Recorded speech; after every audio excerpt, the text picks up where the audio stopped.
બોટાદ તાલુકાના રતનવાવ ગામે સરકારી જમીનમાં થયેલા દબાણ દૂર કરવા સરપંચ દ્વારા ઉચ્ચ અધિકારીઓને કરી રજૂઆત।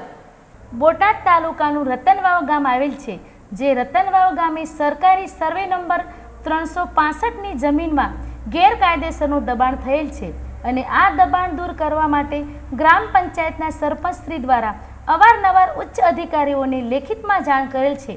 તેમ છતાં આજ દિન સુધી અધિકારીઓ દ્વારા સરકારી જમીનમાં થયેલ દબાણ દૂર કરવાની કાર્યવાહી કરવામાં આવેલ નથી, જેથી આ રતનવાવ ગામના સરપંચની માગણી છે કે રતનવાવ ગામે થયેલ સરકારી જમીનના દબાણ તાત્કાલિક દૂર કરવામાં આવે।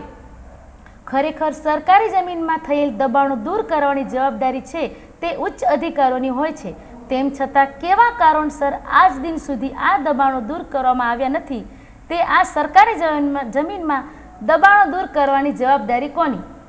મારું નામ ઘનશ્યામભાઈ રવજીભાઈ મોરડિયા, રતનવાવ। હાલ હું સરપંચ છું। આપણે ગ્રામ પંચાયત એક અરજી કરેલી છે કંઈક દબાણ હટાવવા માટે, શું ખરેખર ઇસ્યુ લીધેલ છે?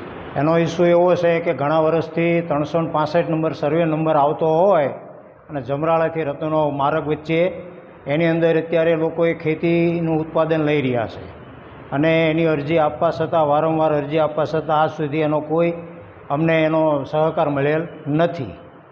ક્યાંથી આપણે અરજી કરેલી છે?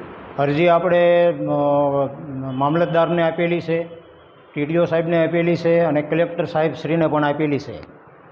અને કયા કયા સર્વે નંબરમાં કેટલું દબાણ છે? આ સર્વે નંબર 365માં અંદાજિત 1.5 એકર જેવું દબાણ છે।